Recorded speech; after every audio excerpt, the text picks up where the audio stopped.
现在测的是国产首款 V4 500排量的巡航车，奔达的黑旗500。我在测凯旋攀爬的时候，黑石机车正在测这台车，顺便也就测了这台黑旗500。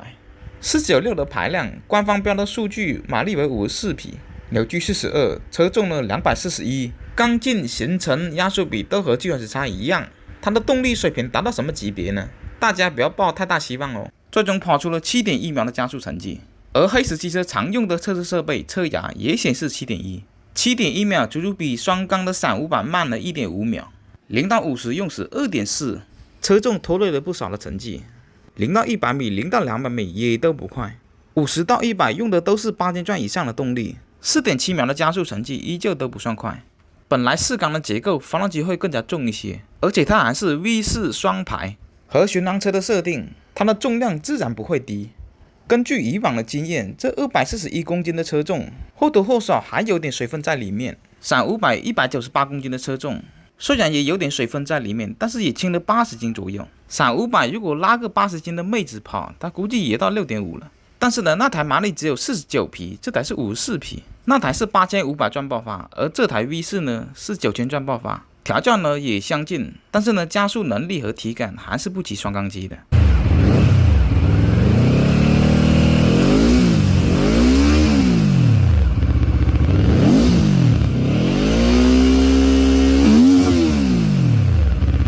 它的震动到7000转以内都比较小，因为它是500cc 的4缸机，它不像双缸机那样震动大，它7000转以内震动是比较小的，这比很多的双缸机，比如说450或者500排量的震动都要小。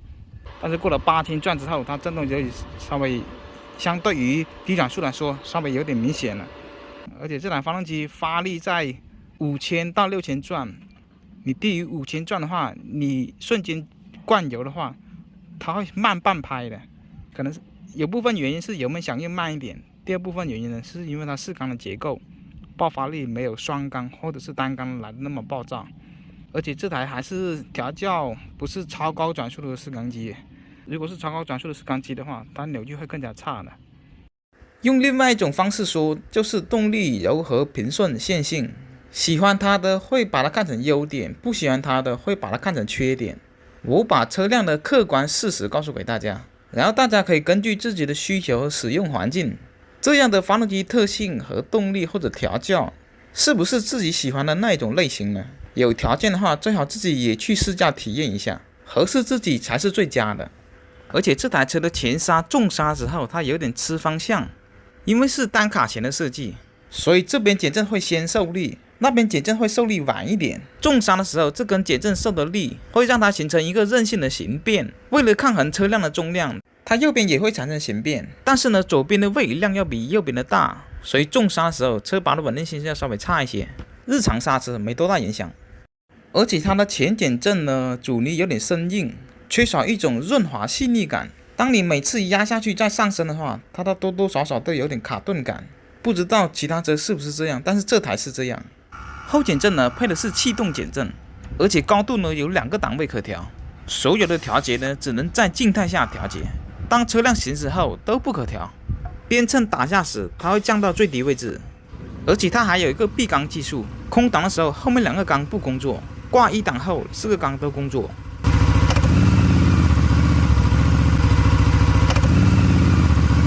发动机呢听得不是很清楚，我也用排气管验证了一下，它的确闭缸了。现在空档了吧？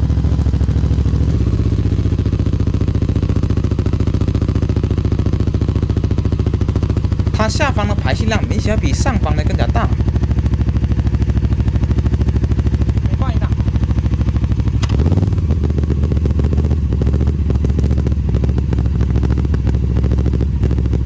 挂1档后呢，两边的排气量节奏都均匀了。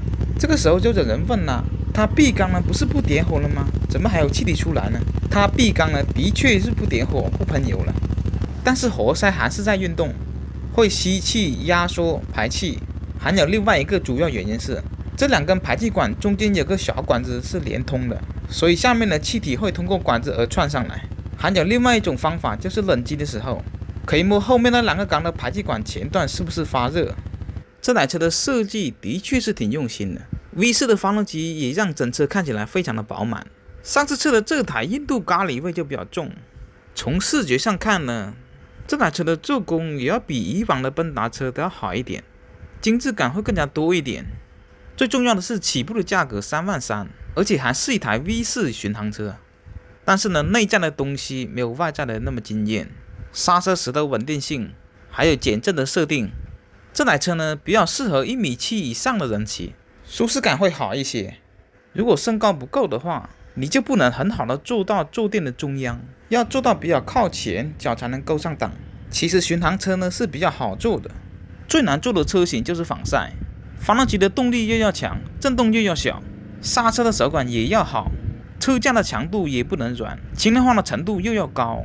减震呢既要有支撑性，也要有滤震性，但是呢巡航车要求就没有那么高了。这台车的卖点还是外在和配置更加多一点，内在的调教还有改进的空间。总体来说呢，的确是一台有进步的车型，因为它把国产的 V4 500排量的巡航车价格已经拉到了3.3万，进一步拉低了500排量的价格。竞争越激烈呢，对消费者也就越有利。我也希望这台车后期的车型能有所改进，尽可能的优化消费者或者用户提出的不足之处。